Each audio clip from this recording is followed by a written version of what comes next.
Good afternoon, Luang Por. Good afternoon, Ajahn Sumedho. Thank you for this opportunity for a little Q&A. So today is Thursday, the 9th of January. And as we were mentioning earlier, you were wishing to offer some reflections around worry and fear. It came up because this morning I was reading the news to you and just watching what effect it has on the mind.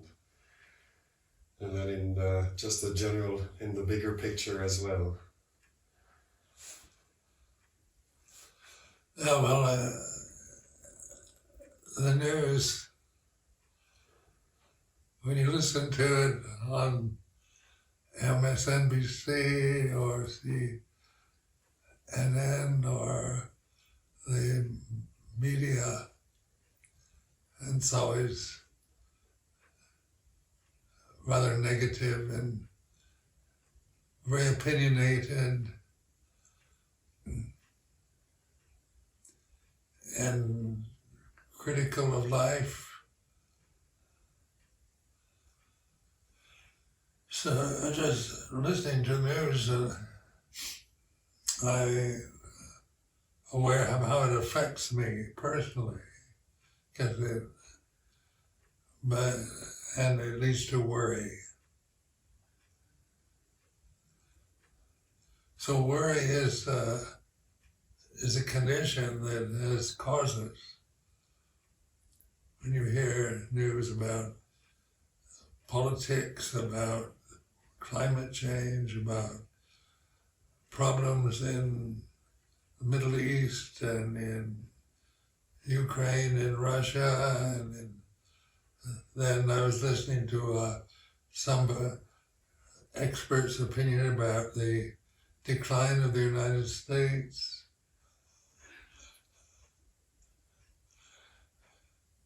And of course, how does that, I don't know how it affects you, Ajahn, but it affects me. And it's all very negative and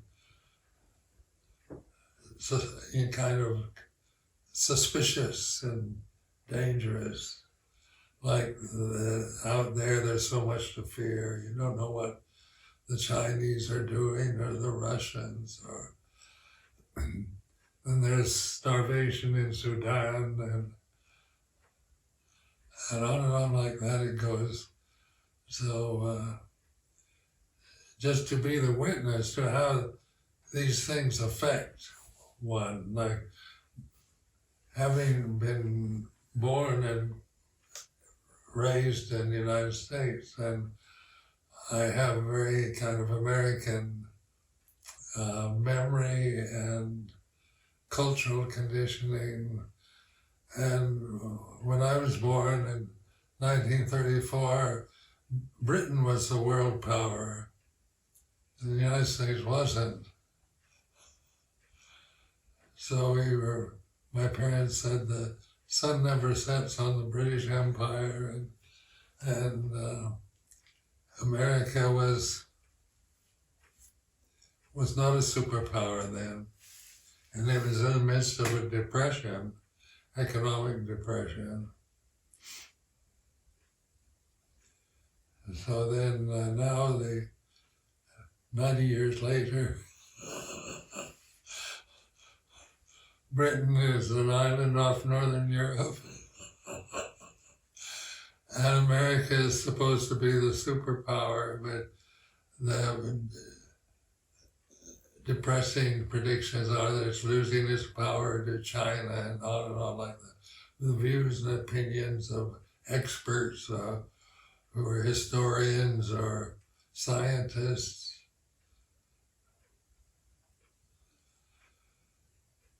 So I use it as practice because I can see if I'd have to stop listening to the news, just kind of close my ears and shut my eyes, like the monkeys, hear no evil, see no evil, speak no evil, and just try to exist in my own world. And having been a Buddhist monk for so many years, then of course you realize is not the answer to life. And the Buddha pointed out the way to deal with the fear, worry about the future, fear of death, fear of loss, fear of anything. Really, there's so much to be afraid of. So in reflecting on the way things are, I personally realize how impermanent and temporary what we see, hear, smell, taste, touch, think, feel is. And the Buddha emphasized this way of investigating the way it is, not about how to remain powerful or young or strong or healthy, but to wake up to Dhamma, to ultimate reality. So ultimate reality is here and now. So in my experience of ultimate reality is letting go of everything. Just being here and now. The future is the unknown. The past is a memory. And that has taken me through monastic life and all the experiences I've had through living this way.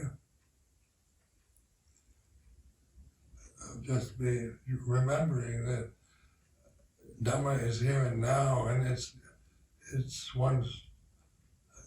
what one is in being, rather than the ephemeral forms that one has been raised to believe in as a separate self. Some people find it a bit difficult to connect with kind of being or ultimate reality when they, in terms of what they're experiencing, there is a lot of this fear and worry. It can be on a small scale, like a monastery like Amaravati is busier than some hermitages that people can live in, and people feel more easily overwhelmed, or just in the world, as you were saying now with the news. Well, the world tends to be overwhelming because what we experience through the senses is now, it's not like America is isolated from the rest of the world, not like it was when I was born. And, there's this sense of international awareness, of consciousness, not just identifying with nationalism or political parties, or with even a religion, but the whole way of investigating is to see, am I really this body? So it's a way of investigating, because this is such a strong condition factor in humanity, wherever they may be. Because that seems what we're experiencing the world through this form, through these pair of eyes, this nose, these ears, and on and on. So how the world seems is one way.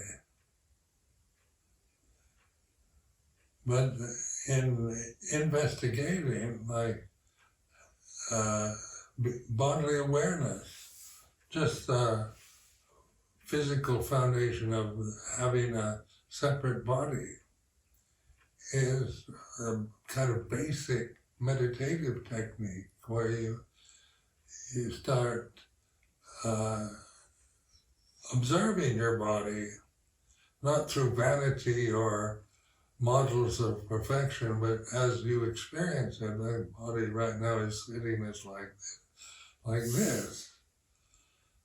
Whether I'm sitting correctly or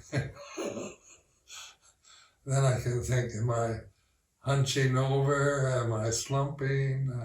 And I can form all kinds of views about posture and ideal forms of posture and sitting. But if you see that that's just adding more personal identity with the posture of the body rather than just being able to observe the body. It's like this. The breath is like this. Anapanasati kind of the primary form of meditation because the body's breathing. And then we identify with it as I'm breathing or my breath is normal or it's not normal. And we have normal, not normal ways of describing how we're experiencing the breath. But just this simple recognition of an inhalation is like this, an exhalation is like this.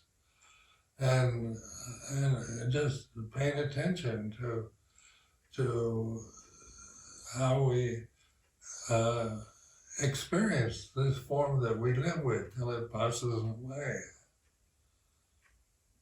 So you've got the four postures: sitting, standing, walking, lying down, and then the breath.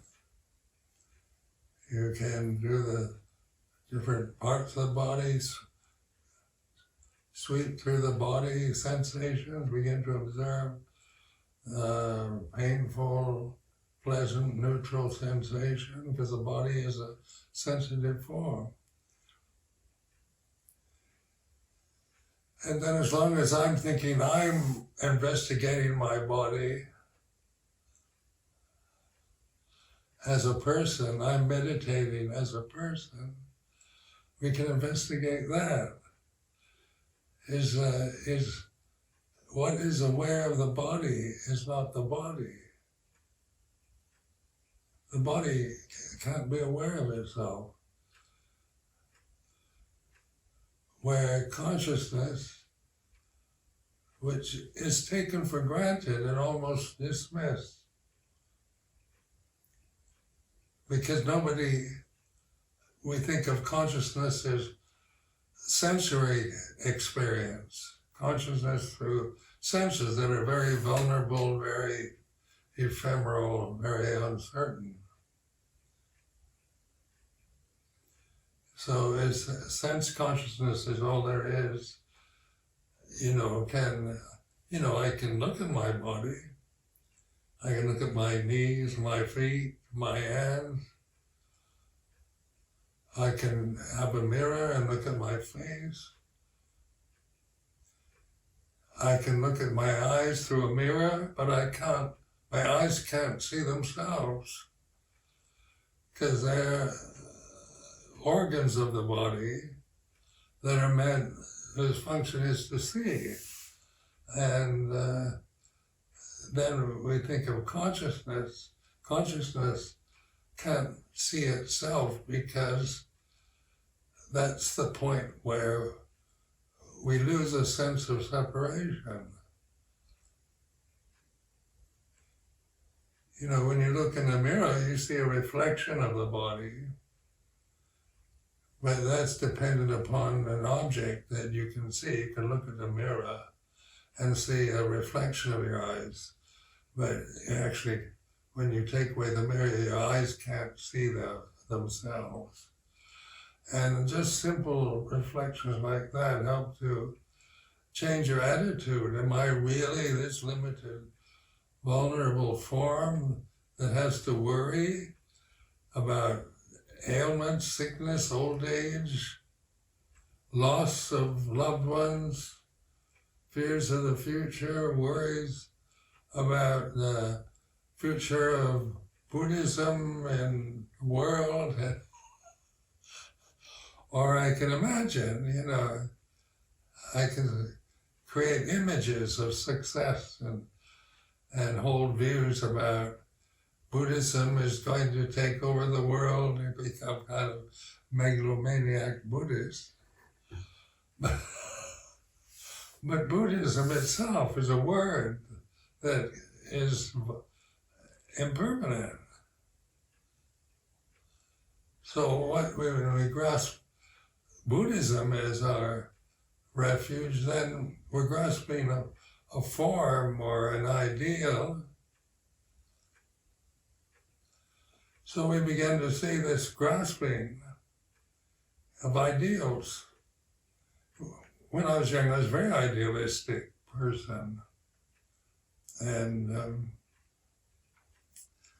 I always wanted world peace and love and fairness and justice and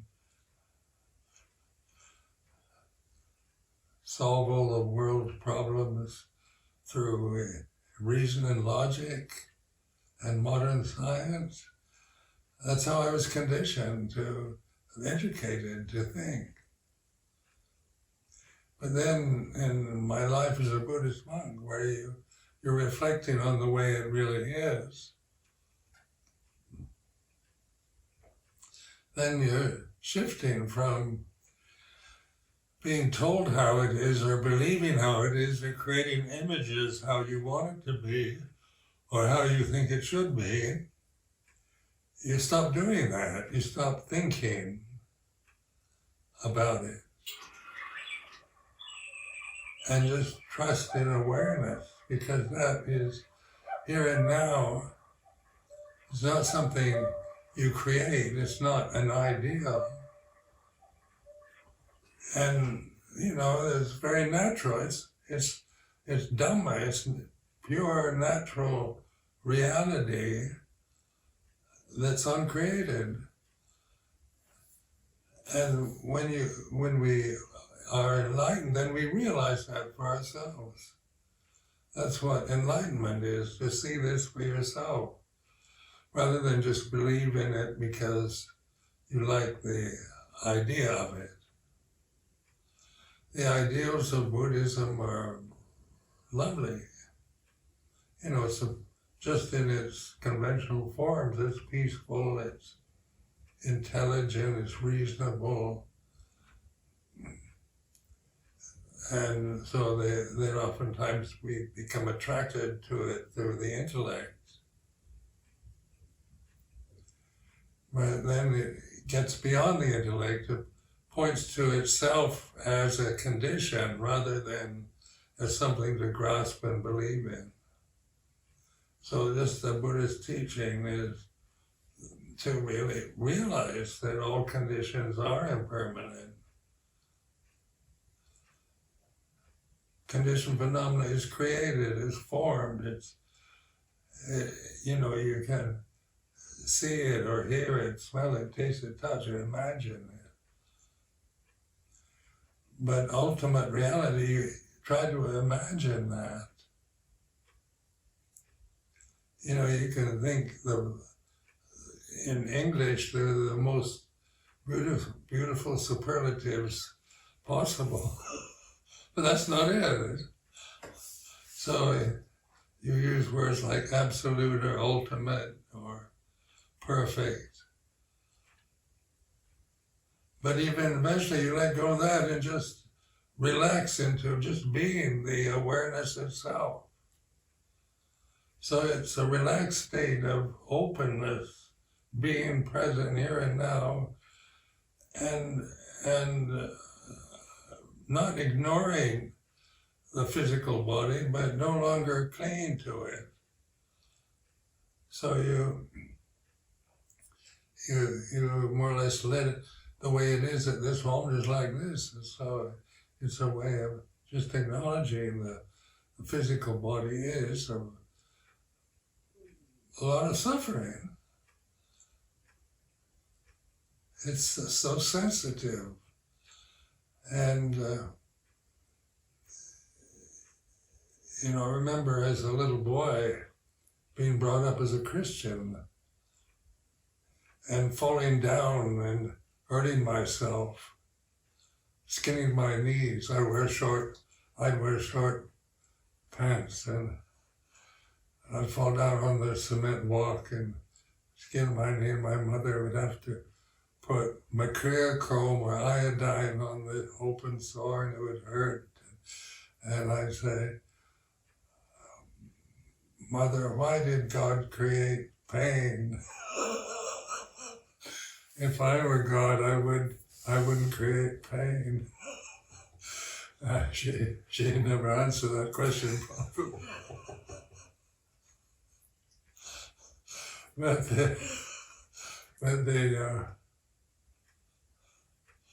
But pain is this form. It's a painful form. So there's a lot to fear. You might have cancer or internal tumors, or every time I'd go for a physical checkup when we lived in Thailand, you'd go to the hospital and they do this, what do they call it? Ultrasound scan? Ultrasound scan. And I lay there waiting for the person who's doing it to tell me there's a big tumor somewhere inside. You know, I didn't know what was going on inside. And then you can imagine as you get older, there must be something going wrong in there. And you can't see it. Sometimes you feel it.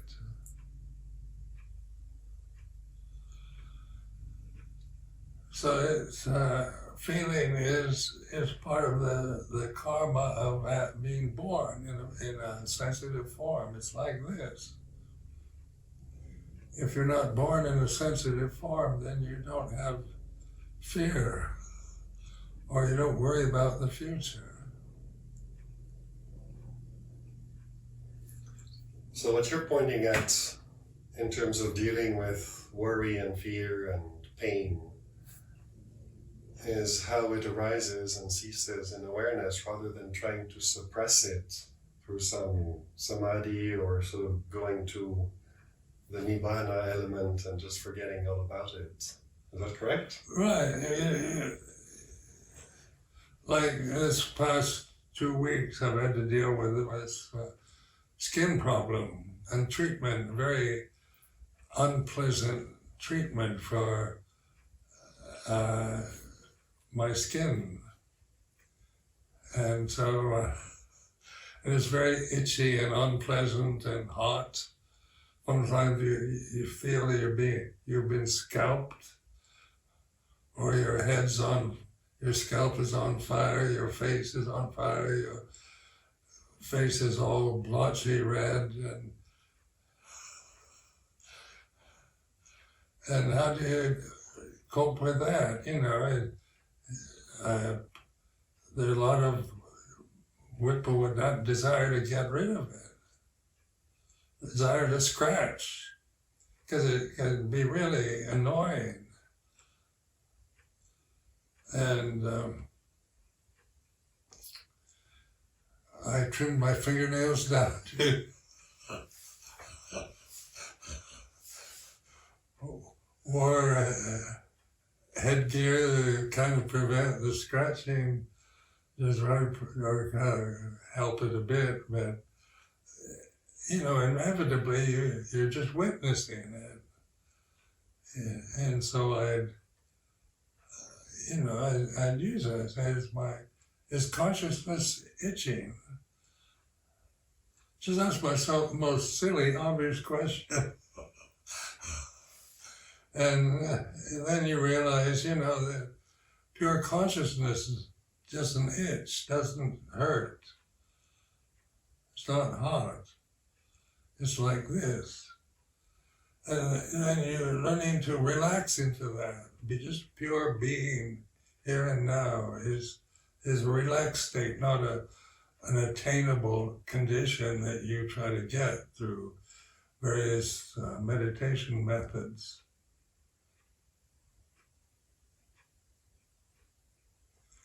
So, you know, in old age, it's like this. And I feel a sense of inner joy when I just relax in pure awareness. Just suddenly, and for no reason that I can see, hear, smell, taste, touch, think, or feel. It's just letting go of everything is a sense of joy. And where we're wanting to get rid of the itching sensation is suffering. Not only from the skin problem, but from my mind wanting to get rid of it. So, and it's natural to want to get rid of itching, painful, unpleasant heat sensations in your scalp and face, but then so it wasn't that I never felt that, but I knew what to do with it because of my insight into Dhamma. My refuge is in Dhamma rather than in trying to get rid of what I don't like or just spend my time worrying about my health or old age. And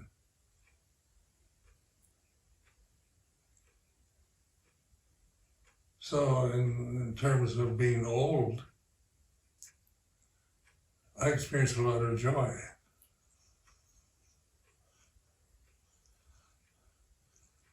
And that's what I point to all the time. The nature of pure consciousness is joyful, where consciousness through the senses, you can find,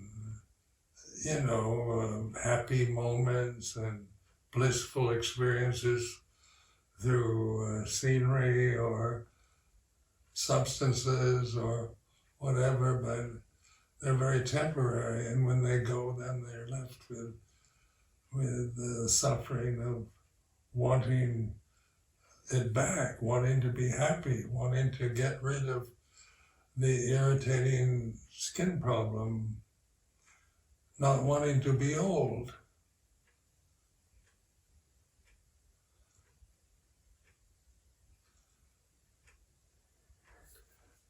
I remember when I was spending time with you 20 years ago, you were visiting Thailand, and I was a novice in Wat Nanachat, and I was having a few days feeling absolutely miserable. And you picked up on it, and you looked at me, opened your arms wide, and said, "Asoko, welcome suffering." It takes a refuge from which you're able to do that, isn't it? From which you can welcome, whether it's the worry and fear we were talking about at the beginning, or old age, or this unpleasant experience on your skin. Yes, it's welcoming. I found the word welcome a good way to deal with suffering. Because then I'd ask myself, who do I think I am that I should not suffer? But it can be difficult to do if you're all caught up in not wanting it, isn't it? When I saw, growing up in my family, my parents were always worried about the future. Very had strong views about politics and the future, and then when they grew old, they worry about their health. And I'd ask my mother, "How are you, Mom?" And she'd say, "Well, my blood pressure's like this, and the doctor says that." She'd go into minute detail about what the doctor told her. So I stopped asking. I've realized with some people you don't have to say, "How are you?" because they might actually tell you.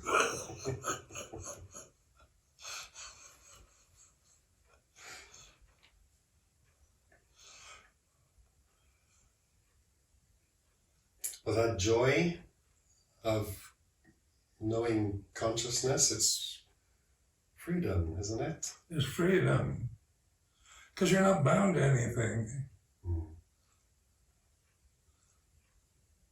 You're not bound to the physical body and the senses. You're not, they're not attached to it. You're no longer, your identity is no longer with something so fragile and impermanent. So can I say, I am the ultimate reality? You can, I can say. Or I can say, I'm nothing. And both are right. Because the ultimate reality is not personal. So in this particular Theravadan tradition, refuges in Buddha Dhamma Sangha, and always, on the intellectual level, gave me a sense of confidence.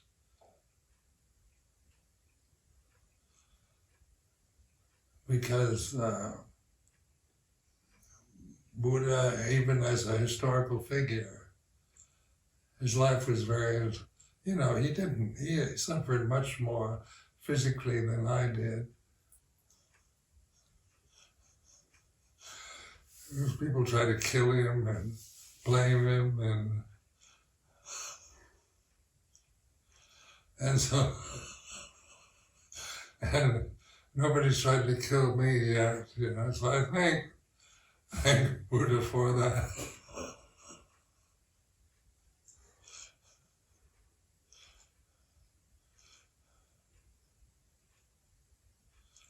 And then, I'm grateful for the life because it gave me a convention to investigate rather than to just grasp. So it kind of eliminates the self.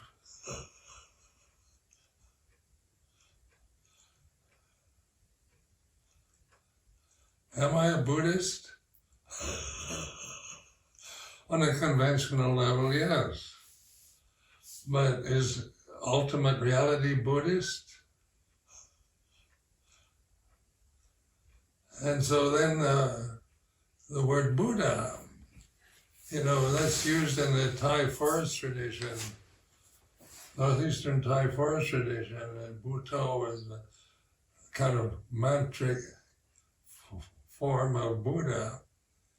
And so Bhutto is you use it as a kind of word to repeat to yourself. But it reminds you of parent here and now, rather than taking refuge in an idea of Buddhism or in a charismatic prophet of 2,565 years ago. It's here and now. Buddha's now. And it's not, I'm a Buddha, but I use the name to remind me it's awakened consciousness. It's not a person.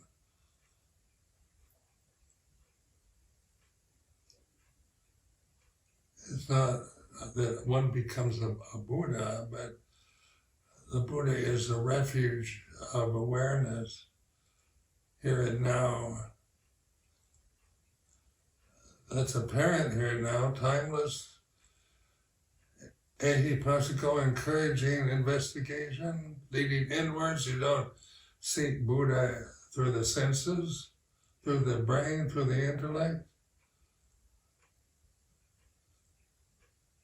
Bajitang Waiti Dapo Vinyuhi is to be realized individually through wisdom.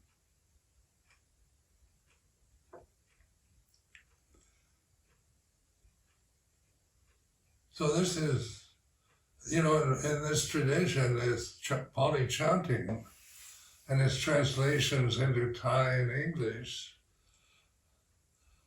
after a while, when my American conditioning was, well, this is just conventional form, part of a tradition, and you do it in the morning and the evening, pujas,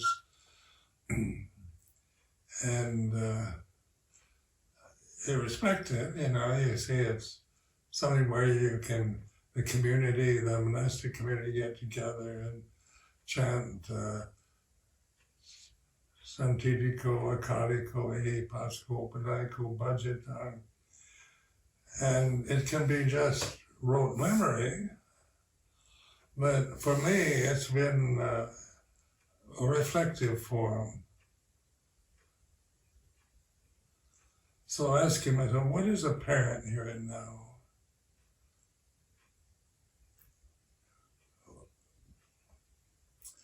And then I try to, think of now as sitting here looking at you, that's apparent. But it'll change. It's not the object that I see through my eyes is impermanent, changeable. So apparent here now obviously isn't dependent upon seeing with the eyes, or hearing with the ears, or sensory conscious experiences, but awakening to the reality behind the senses, which is Dhamma, which is conscious awareness, which isn't sensual awareness, which is here and now and timeless, and this Ehi-Pasko, to investigate it, to realize this for yourself, rather than just because the Buddha said so, it must be true. But that's believing in the words, but that's not awakened awareness. It's not opanayika. You're not going inward. You're just grasping conventions that you like or believe in.